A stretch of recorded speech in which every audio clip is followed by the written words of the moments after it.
Graças a Deus, que a paz de Jesus esteja entre nós. Estamos aqui hoje para conversarmos acerca da pandemia na visão do Espiritismo. Então, agradeço a todos pela oportunidade de estarmos aqui falando acerca da doutrina espírita, né? O Evangelho Redivivo do Mestre Jesus, e especialmente falando para esta casa, que eu tenho muito carinho, o Grupo Espírita Esperança em Cristo, que sempre fui muito bem recebido e tenho amigos nesta casa. Aliás, tenho amigos até de infância, que muitos pertenciam a uma escola perto ali do Grupo Espírita, onde eu estudei. Bem, meus amigos, então, nós vamos conversar sobre a pandemia na visão da doutrina espírita. Quando pensamos nas dificuldades pelas quais a humanidade atravessa, ficamos imaginando, né, como é que poderemos enxergar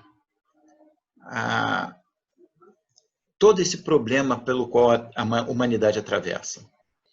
Porque poderíamos começar a pensar que Deus está castigando a humanidade.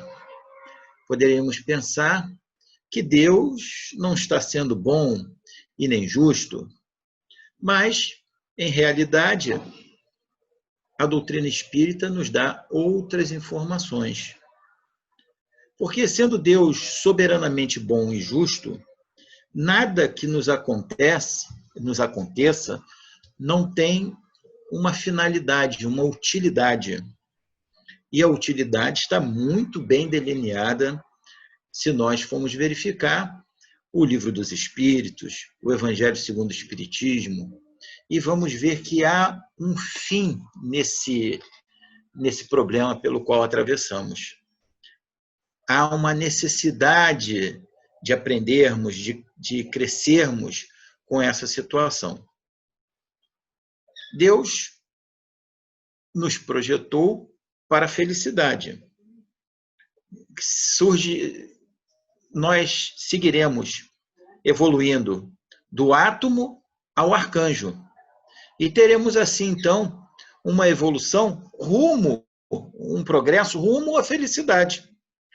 Porque, sendo soberanamente bom e justo, Deus não nos poderia dar a felicidade sem mácula, sem mescla, se nós não tivéssemos o merecimento. Mas o que precisamos fazer para ter o merecimento da felicidade? Precisamos aprender a cumprir na integralidade a lei de Deus. Mas isso é fácil? Não. Não é fácil. É um crescimento constante pelo qual o espírito tem que passar para alcançar essa possibilidade. E um dia cumprirmos integralmente a lei de Deus, assim como a cumpre Jesus. Então, por mais que nós estejamos antenados, por mais que nós estejamos estudando com afinco a lei de Deus, através da doutrina espírita, ou através mesmo de qualquer outra religião, por mais que nós nos dediquemos, ainda temos as nossas deficiências morais, que impedem o cumprimento integral da lei de Deus. Bem verdade que alguns infringem menos que os outros. Alguns conseguem atingir mais a finalidade ou mais a meta de cumprir a lei de Deus do que outros. Mas, porém, até mesmo nestes que observam uma boa possibilidade de cumprimento da lei de Deus, ainda assim, eu também consigo ver as dificuldades morais. Claro que não estamos nos referindo aqui a uma espécie de julgamento, onde nós ficamos vendo onde as pessoas erram. Não se trata disso. Se trata de analisar mesmo para o nosso aprendizado, o nosso conhecimento, o nosso crescimento. Então, conversava uma vez com um amigo acerca de uma outra pessoa, também amiga em comum, e esse amigo, uma pessoa assim, muito dedicada, é uma pessoa muito correta, mas tanto eu identifiquei que ele cometeu um erro. Então, à primeira vista, sim, nós poderíamos ficar decepcionados. Ah, o fulano, tinha um fulano em tão alta conta, tinha um fulano como uma pessoa assim que eu conhecia que cumpria bem a lei de Deus. Cheguei a dizer que a pessoa, eu posso continuar dizendo que a pessoa que eu conheço que melhor ou que eu consigo ver que mais cumpre ali os ensinamentos da doutrina espírita. E, mesmo assim, verifiquei um erro que ele cometeu. E conversava com esse amigo, puxa, mas o fulano... Eu falei, olha, o fulano tem tanta qualidade, nosso amigo tem tantas qualidades, e nós vamos julgá-lo apenas por uma deficiência moral que nós detectamos, e certamente ele tem outras. Isso não é justo, porque não podemos olhar só os defeitos das pessoas, temos que olhar as qualidades. E mais, ainda podemos notar que esse irmão tem mais qualidades do que defeito. E ele é humano, ele tem o direito de ainda errar. Ele tem o direito de ter as deficiências morais dele. Não podemos condená-lo porque ele é um bom cumpridor da lei e comete lá os seus erros ainda.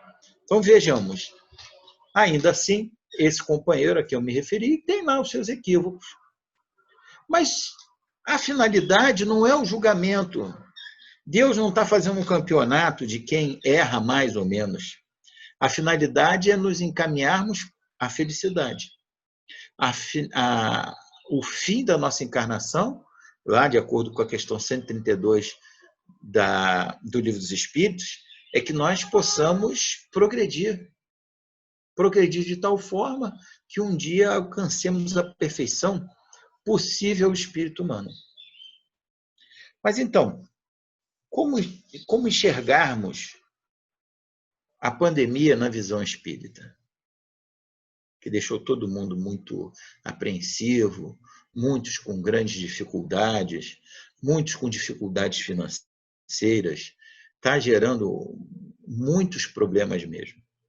Pessoas com medo, com síndrome do pânico, e sem contar que nós ainda temos no nosso país uma grande dificuldade de uma instabilidade política.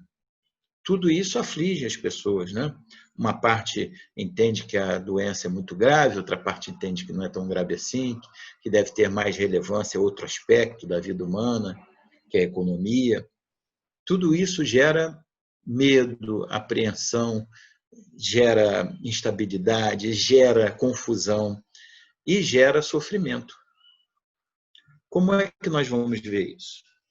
Então, vamos lembrar que a finalidade de Deus é sempre nos ensinar, sempre nos educar, nunca nos punir. E podemos começar, vou até pegar aqui para a gente não deixar de abordar nenhum aspecto, para não falar de cabeça, né? Ou uma parte de cabeça que a gente já tem. Então, na questão 739, Kardec pergunta aos espíritos: os flagelos destruidores têm uma utilidade do ponto de vista físico, apesar dos males que ocasionam? E os espíritos respondem: sim, algumas vezes eles mudam as condições de uma região, mas o bem que deles resulta, frequentemente, só as gerações futuras os sentem. E nas 740, Kardec pergunta assim: os flagelos não seriam, igualmente, para o homem, provas morais que os colocam diante das mais duras necessidades? E os espíritos respondem: os flagelos são provas que dão ao homem a oportunidade de exercitar sua inteligência, de mostrar sua paciência e sua resignação. E sua resignação à vontade de Deus. E o inclinam a manifestar seus sentimentos de abnegação, de desinteresse e de amor ao próximo, se não estiver dominado pelo egoísmo. Então, veja bem, todas essas condições, sentimento de abnegação, de desinteresse e de amor ao próximo, elas só vão ser manifestadas se o sujeito não estiver dominado pelo egoísmo. Se estiver dominado pelo egoísmo, ele vai ver o interesse pessoal. Então, eu tenho pessoas das minhas relações profissionais que ficam, tem que abrir tudo, e tem que não sei o quê, e não pode fazer isso aí, tem que botar a economia para girar. Por quê? Porque eles são comerciantes, são empresários e estão preocupados com o prejuízo deles. E nem consideram a questão das vidas humanas, nem consideram as questões da saúde de seus empregados, porque eles estão aqui, dominados pelo egoísmo. Mas ainda pelo egoísmo, nós vamos ver aqui mais à frente que entra bastante nessa questão. Vamos ainda no Livro dos Espíritos analisar as questões 783, 784 e 785. Olha só o que Kardec pergunta.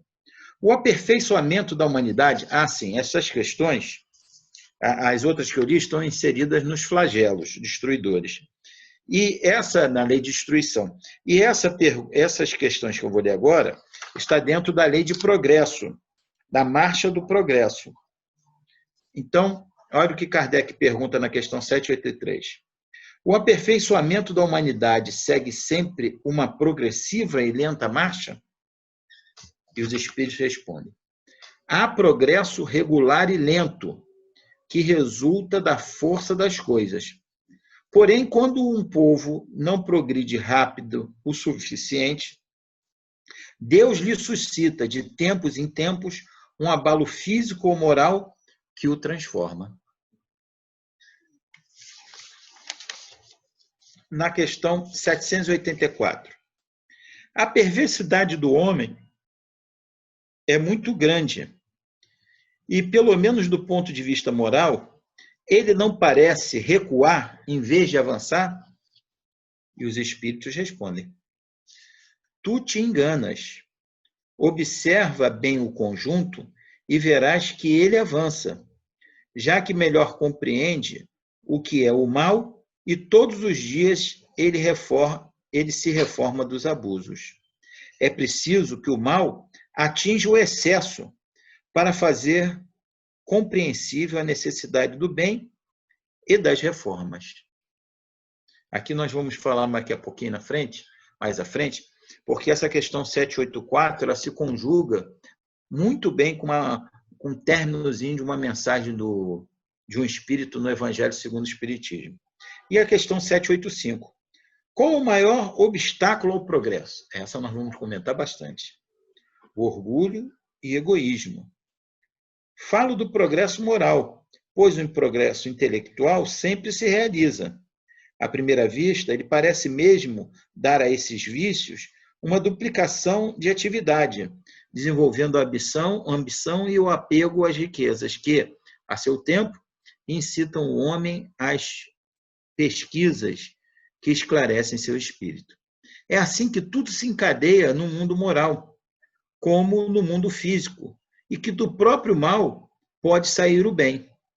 Esse estado de coisas, porém, durará pouco tempo, à medida que o homem compreender que há, além do gozo dos bens terrestres, uma felicidade infinitamente maior e mais durável, e ele mudará. Então, vejamos. Nós vimos que na lei de destruição, que quando o povo não progride o suficiente, ele sofre um abalo através dos flagelos. Vimos aqui que o progresso sempre ocorre, ainda quando nós não enxergamos dele. E que mesmo do mal, Deus transforma, tira o bem. E vimos também que o maior obstáculo ao progresso moral, é o orgulho e o egoísmo. É o que nós tratamos sempre, e nós temos sempre a preocupação, eu tenho sempre a preocupação de fazer essa abordagem nas palestras, nos estudos. Por quê? Porque é o empecilho que tem o espírito. E precisamos bem compreender isso. Ainda na visão espírita, vamos fazer aquela conjugação ali da questão 783, quando os espíritos respondem a Kardec que é necessário que o mal chegue ao excesso para ser enxergado. Aqui no capítulo 12, amai os vossos inimigos, no final do item 13, o item 13 é uma mensagem de um espírito protetor. Na última frase, ele diz assim: não é suficiente proibir o mal e prescrever o bem. É preciso que o germe do bem e o horror ao mal estejam no coração do homem. Então, tal qual lá na questão 783, onde os espíritos respondem que é preciso que o mal chegue ao excesso, aqui o espírito diz que nós só vamos reformar os nossos sentimentos não é pela recomendação ou pela lei, mas sim quando nós tomarmos horror ao mal. Por isso parece o mal tomar uma escalada muito grande, porque nós precisamos tomar horror a ele. Mas diríamos assim, mas nós queríamos tanto ter outro tipo de coisa, queríamos tanto ter a paz em nossos corações, mas a paz depende do quê, meus amigos? A paz depende da sua atitude. A paz depende de como você enxerga a vida. A paz depende do que você quer para a sua vida. Então não adianta desejar só sob o aspecto externo. Tem que desejar também sob o aspecto interno. Então lembramos lá, João 14, 27, quando Jesus fala da paz. Deixo-vos a minha paz, dou-vos a minha paz, não vou lá dou como dá o mundo, não se assustem. Por que ele dizia para não se assustar? Porque Jesus explicou bem que ele estava dando não era a paz do mundo, era a paz dele, a paz de Jesus. E a paz de Jesus necessita que todos estejam em paz, e não somente alguns. E para que a gente queira realmente essa paz, o que vai precisar? Lá a questão 783, o mal chega ao excesso. É preciso tomar horror ao mal. Aí nós vamos desejar paz. Vamos chegar naquele ponto que vamos dizer assim, não quero nem ouvir falar desse assunto. Porque vamos desejar a paz. Mas qual é o maior empecilho para que nós cheguemos a essa paz? Ou, enfim, para que nós venhamos a progredir? Orgulho e egoísmo. Ah, meus amigos, esses dois monstrengos atrapalham muito a vida do homem.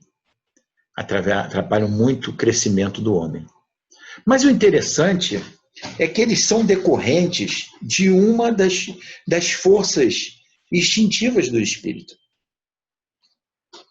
Kardec, em obras póstumas, nos diz acerca do orgulho e do egoísmo. Ele nos fala, tem um texto que ele diz assim, orgulho, o título é o seguinte, orgulho e egoísmo, meio de identificá-los e de destruí-los ou de combatê-los. E ele lá nesse texto nos explica que nós temos os instintos como uma resposta, como forças necessárias aos nossos crescimentos. Para crescer, precisamos das forças instintivas.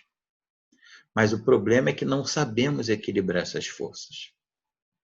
E que para que nós possamos combater verdadeiramente o orgulho e o egoísmo, nós precisamos identificar o espírito, com a sua origem e a sua destinação.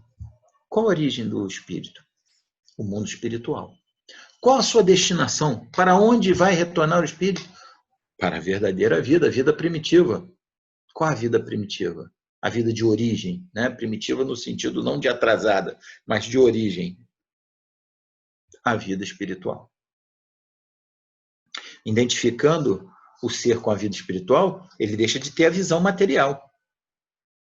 Essa é a explicação que Kardec muito bem nos traz. Precisamos dominar o orgulho e o egoísmo. E nós temos aqui algumas considerações sobre o orgulho e o egoísmo.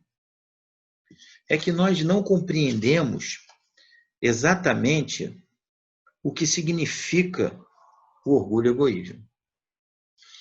Então, eu sei que se vocês do Grupo Espírita Esperança em Cristo já assistiram algumas palestras minhas, eu falo muito isso, mas está dentro do escopo aqui, dentro do nosso estudo, e eu vou abordar novamente para vocês. Nós temos forças necessárias ao nosso crescimento. Então, no seu desenvolvimento, o espírito necessita de algumas forças. Ele precisa da autoconfiança. Ele precisa saber o que faz, ter certeza do que faz, ser confiante no que faz. Ter fé em si mesmo. O próprio Evangelho tem uma mensagem que a fé humana e divina. O espírito precisa da autopreservação. Precisa se preservar naquilo que faz para não se colocar em risco. O espírito precisa de autoestima. Ele precisa ter autoestima para poder se desenvolver. E ele precisa ter desejo de progredir. Ele precisa ter vontade de crescer. Então, são forças necessárias ao crescimento do espírito. Mas quando essas forças se degeneram, ou nós abusamos dessas forças, essas forças que são oriundas do instinto e necessárias ao crescimento do homem, elas se transmutam. Então, a autoconfiança, ela vira orgulho. O instinto de conservação, utilizado de maneira não equilibrada, ele vira egoísmo. A autoestima em demasia vira vaidade. E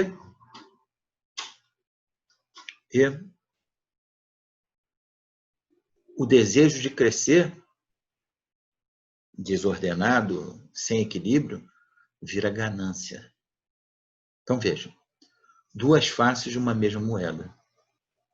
São forças que, se não utilizadas com equilíbrio, elas se perdem, elas viram vícios.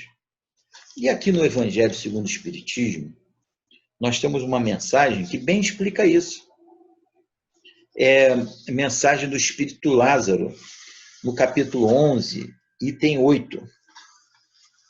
Nós vamos ler aqui para não perder também.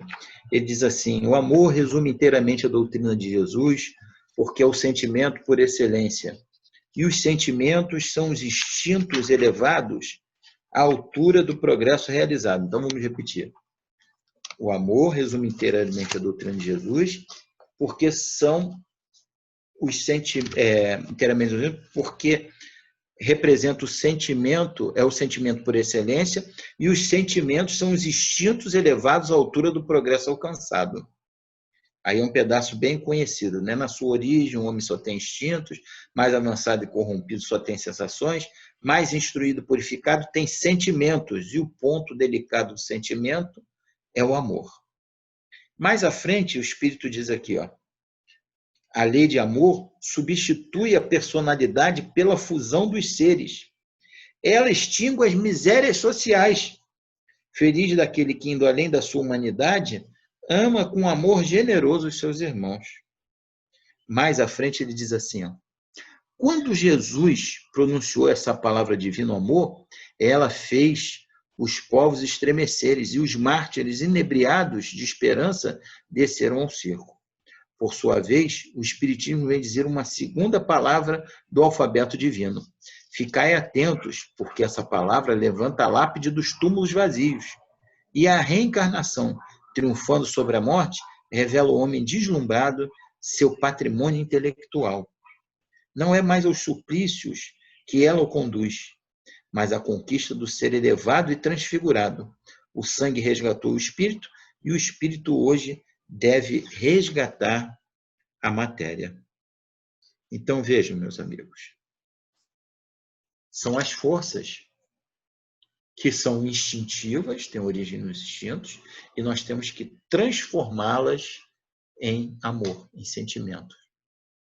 Esse é o nosso trabalho, de transformar as forças instintivas em sentimentos. E olha que importante e adequado para o momento que nós estamos passando.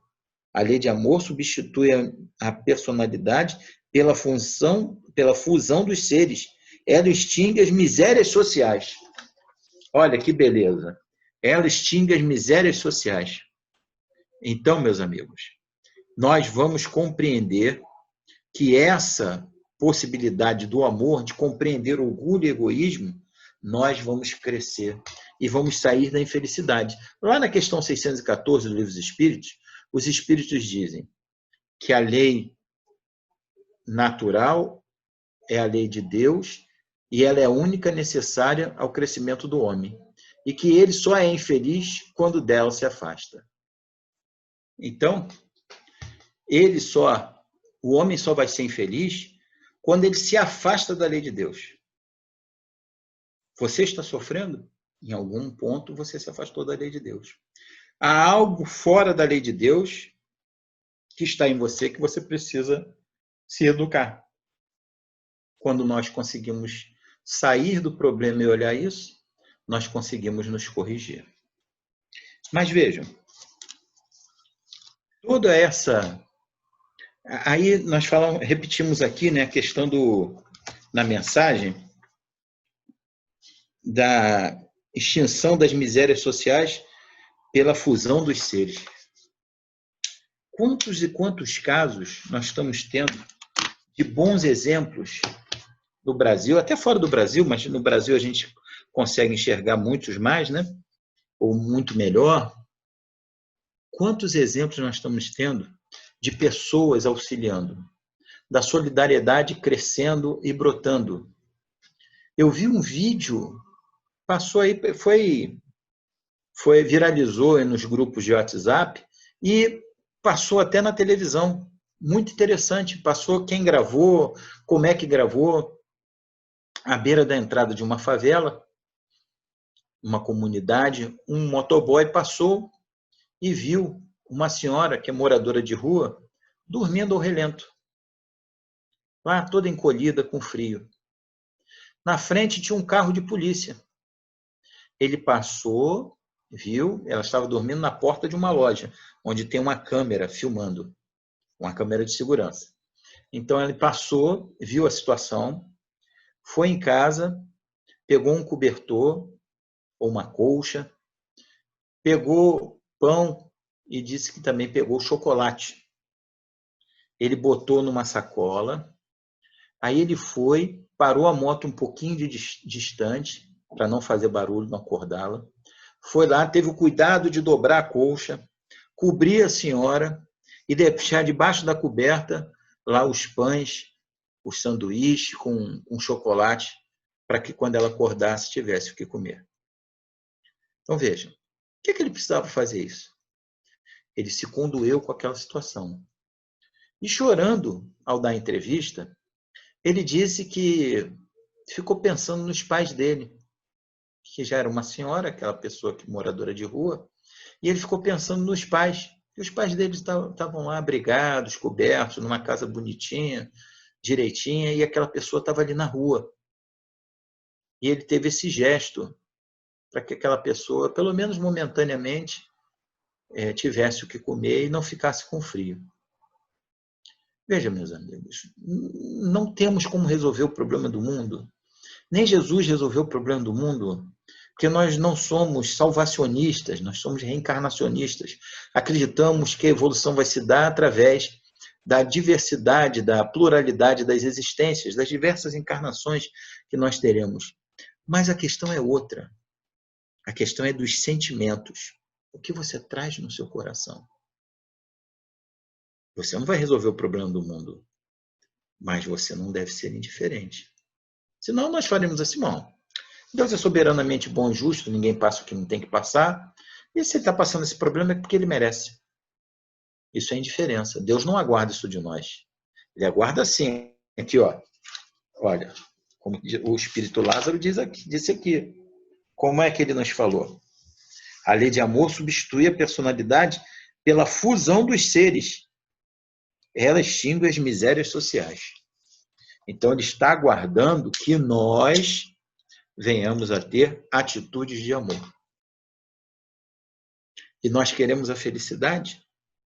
De que felicidade nós nos referimos? A felicidade material, se é que isso existe? Estar materialmente confortável? Ou nós queremos estar espiritualmente evoluídos? Queremos crescer espiritualmente? Olha, meus amigos, é importante buscar o conforto material e nem isso é proibido, nem é interdito, nem é criticado pela doutrina espírita. Você pode buscar uma estabilidade material. O que você não deve é colocar essa possibilidade, esse conforto, como sendo a coisa mais importante da sua vida. Como se você colocasse assim, eu só vou ser feliz se eu tiver tal coisa, tal carro, morar em tal lugar, ter a casa de tal jeito, ter esse ou aquele celular, esse ou aquele relógio. Se você puder, tenha tudo que você puder.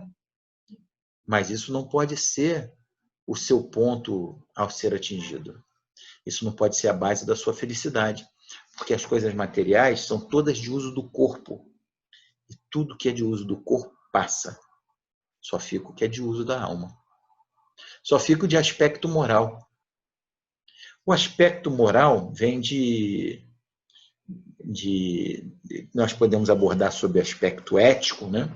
E a ética, lá usando as traduções da origem da palavra em grego, ela significa morada do ser. Que ser? A nossa casa material? Não, a morada do ser espiritual. A casa de parede, a casa onde moramos, como espíritos encarnados, ela serve para abrigar o corpo. Mas onde ficaremos abrigados depois que desencarnarmos? A morada do ser vai ser o plano espiritual, onde você fica frente a frente com você mesmo, onde não há ninguém te cobrando nada, salvo aqueles casos de obsessão ou de perseguição, né? Aqueles grupos que têm julgamento, mas tirando essas hipóteses assim, de cobrança de espíritos ou de culpa do próprio espírito, na realidade, a cobrança quem faz é você mesmo. Quando você entende, você atinge alguma maturidade moral, ou uma maturidade moral só sobre aquele aspecto que você vivenciou, e aquilo começa a te incomodar. E você começa a se cobrar. E não te faz feliz. E você quer se modificar. Mas você não consegue se modificar, a não ser que você passe outra experiência no corpo. E aí você retorna. Nós reencarnamos para vivenciar outras experiências. Às vezes, na maioria das vezes, nem os problemas da última vida. Às vezes, problemas de outras vidas, porque vamos precisar de mais maturidade, mais moralidade para poder enfrentar as provas mais adiante. Temos que passar pelo processo de crescimento, que passa pelo remorso, pelo arrependimento, até atingirmos a reparação. Aí vamos ter uma vida que poderemos reparar ou nos repararmos com a lei divina, para que tenhamos paz de espírito, para que tenhamos confiança. Voltando lá à felicidade, que felicidade nós queremos? Na questão 924, quando se fala da felicidade, Kardec diz que a felicidade tem um ponto geral, porque Kardec esmiuçava tudo, né? Ele fazia questionamentos profundos. Então ele diz assim, a felicidade muda de acordo com a necessidade de todos. Mas há um ponto comum onde todos podem se sentir felizes, e os espíritos respondem que com relação à vida material é a posse do necessário, o que não deixa de ser algo que é bem pessoal, dependendo das condições de cada um, mas a posse do necessário. E diz também que com relação à vida moral é a consciência tranquila e a fé no futuro. Então, veja, se nós não acreditamos que há algo além da vida, todos os espiritualistas acreditam nisso. Quem são os espiritualistas? Todos aqueles que têm a religião acreditam em Deus e que entendem que há algo além da matéria, algo além do corpo físico. Então, ó, espiritualista, todos que acreditam em Deus. Espiritualistas são os espíritas, são os católicos, são os evangélicos, são os umbandistas, são os candomblecistas, são os islâmicos. Todos eles acreditam que há algo, como nós acreditamos, que há algo além da vida do corpo físico. Todos eles acreditam que a alma, né, ou o espírito, e muitos até confundem alma com espírito, aqui didaticamente, entre os espíritas, nós convencionamos que a alma é o espírito encarnado, e nos referimos ao espírito para falar de espírito desencarnado. Mas todos eles acreditam que há algo além da vida. Mas aquele que não acredita que não há nada, ele busca tudo nessa vida. Mas sabe uma coisa que eu andei pensando, e que nós podemos bem nos enquadrar, é que nós já sabemos disso, que há algo além da vida. Mas muitas vezes nós não vivemos essa conscientização, essa consciência de que somos espíritos imortais. Acreditamos até na mortalidade, mas a confusão do dia a dia, a necessidade das coisas materiais, aquela confusão que às vezes vivenciamos, elas fazem nos esquecer disso. Então precisamos estar sempre estudando, sempre pensando, sempre frequentando os locais de reunião pública, ou os que têm outra religião, seus templos religiosos, para que nos lembremos constantemente disso. Porque a felicidade não está aqui. O próprio Cristo diz: a felicidade não é deste mundo. Embora você possa se sentir feliz aqui, desde já. Aí então, meus amigos, conjugando tudo isso que nós falamos, nós podemos entender a necessidade da pandemia. É um abalo, Há uma mensagem aqui do próprio Espírito Lázaro, em que ele fala, no capítulo anterior, salvo engano, no capítulo 9 ou no capítulo 8, onde ele diz que aquele que se recusa a crescer, infeliz daquele que fecha o seu entendimento, porque mais cedo ou mais tarde, toda ação orgulhosa será dobrada pela dupla ação do freio e da espora. E nós, que somos os guias da humanidade em marcha, chicotearemos. Ou seja, o orgulhoso precisa apanhar para aprender. Precisa lá que o mal chegue ao excesso para que ele possa crescer. Para que ele possa entender a necessidade de buscar o bem. É preciso, vamos lembrar o espírito protetor, é preciso que o germe do bem e o horror ao mal estejam no coração do homem. Então, essa é a visão que nós temos que ter da pandemia. Um abalo moral geral, de caráter geral. Nós podemos ver que, salvo pessoas que estejam assim, muito bem equilibradas financeiramente, todos vão sofrer. Todos vão sofrer. Sob o aspecto material. Sob o aspecto moral, todos já estão sofrendo. Nós estamos, de um certo ponto, com a nossa liberdade cerceada. Então você me diz, que adianta você ter uma roupa muito bonita, um relógio muito caro, o carro melhor que seja, você não está podendo sair de casa? Ah, está começando a abrir, tá bom. Tomara que não tenha a segunda onda, que é uma probabilidade muito grande. Porque pior, geralmente era pior do que a primeira. O que adianta tudo isso? Os aspectos, os bens para o uso do corpo. Agora, o mais importante são os bens para o uso da alma. Esses momentos são importantes para que possamos entender quem nós somos, qual é a finalidade, e nos identificarmos, como diz Kardec, com a nossa origem e com o nosso futuro. Espíritos vindo do plano espiritual para reencarnar e ocupar um corpo físico, momentaneamente. E iremos retornar para a pátria espiritual.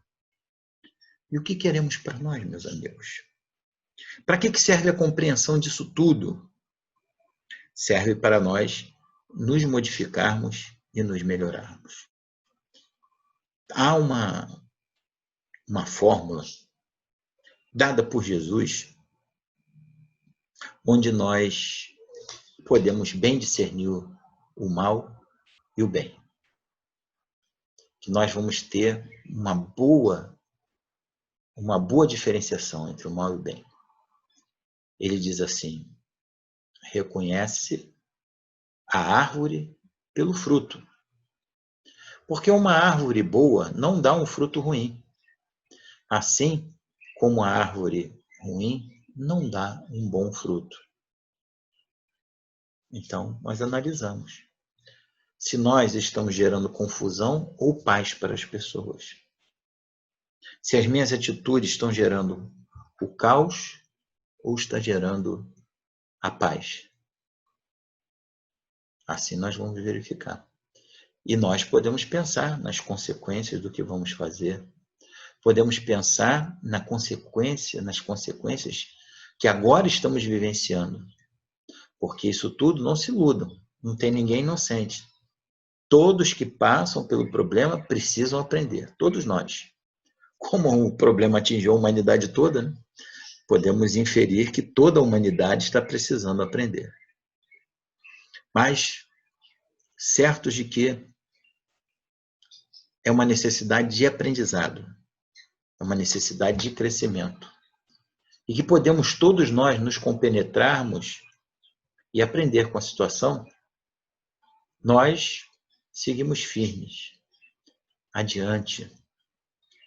Tem uma palavra que é bem interessante que é usada no Evangelho, né? Resolutos. São aqueles que nós estamos resolvidos a seguir em frente. Estamos firmes para seguir em frente. Vamos seguir em frente, com fé em Deus, certos de que esse planeta é comandado por Jesus, certos de que o nosso país tem um guia espiritual, se chama Ismael, e que estamos todos amparados, mas precisamos fazer a nossa parte. Começando pelos nossos sentimentos. Então, um conselho que eu dou, e que eu tenho evitado bastante, uma vez até algum tempo atrás, achei que não evitei o suficiente e me arrependi, é evitarmos qualquer tipo de polarização. Devemos evitar. Se você estiver conversando com um amigo muito íntimo, você ainda dê a sua opinião. Fora isso, não polarize, não polarize. Gera um mal-estar, principalmente para quem tiver sensibilidade para você mesmo. Porque ainda que você esteja certo, às vezes, para você expor o seu ponto de vista, você vai ter que ser veemente. Vai entrar numa faixa que não é muito boa. Então, eu não gostei da experiência, né? Não gostei da experiência. Então, não polarize, não polarize. Se quem quiser falar, olha, vai chegar um ponto que a verdade toda aparece. Tudo que está oculto irá aparecer. Foi como João, como está lá em João 8,32. João 8,32. João 8,32? João 8,32. E conhecereis a verdade, e a verdade vos fará livres. O Espiritismo não tem a pretensão, disse Kardec, de conter toda a verdade, mas sim a de explicitar, a de nos fazer bem entender toda a verdade que o Cristo veio nos trazer. Tudo que está oculto será revelado. E mais, Jesus nos disse, em verdade vos digo, o céu e a terra não passarão, até que se cumpra o último ponto, até que se cumpra o último iota. Ou seja, tudo o que ele ensinou vai ser aplicado. E ele prometeu também a instalação do reino dos céus na terra. Precisamos, então, guardar a paz nos nossos corações, guardar a fé em Deus e tomarmos as melhores atitudes para que possamos disseminar a paz. Porque devemos ser boas árvores gerando bons frutos. Era isso, então, meus amigos, que eu tinha para transmitir a vocês. Manifesto novamente meu carinho pelo grupo Espírita Esperança em Cristo, onde sou muito bem recebido sempre. Me deixo um abraço para todos os amigos e vamos fazer a nossa prece de encerramento do nosso estudo. Vamos pensar em Deus, nosso Pai, nosso Criador, e vamos assim conversar com Deus e com Jesus. Deus, Pai de infinita bondade e de infinita misericórdia. Jesus, mestre, amigo, irmão, pastor de nossas almas. Queremos aqui rogar ao teu coração generoso, Mestre Jesus, para que possamos, apesar das dificuldades vivenciadas no mundo, as dificuldades vivenciadas em nosso país, que possamos ter a tua paz em nossos corações, que possamos guardar em nós a certeza de que o Senhor é nosso pastor e não nos faltará, e que a felicidade nos aguarda. E pedimos, Mestre Jesus, para que tenhamos força para compreender o que devemos fazer, que tenhamos discernimento, sabedoria e inteligência para compreender como fazer o que é necessário, como nos conduzir na vida dentro do teu evangelho que tu vieste nos trazer, Mestre Jesus.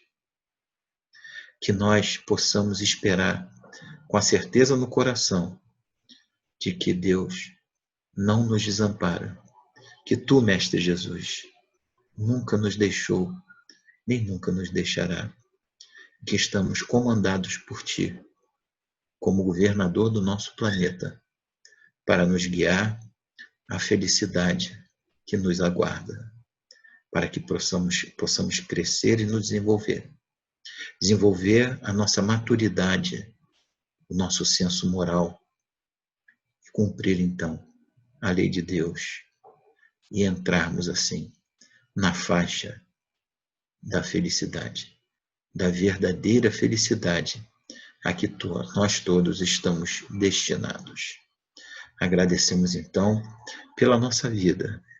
Agradecemos então, Mestre Jesus, por ter nos permitido conhecer nesta encarnação a doutrina espírita, que sempre nos dá um norte, um rumo para melhor compreendermos os teus ensinamentos e podermos seguir na direção de Deus.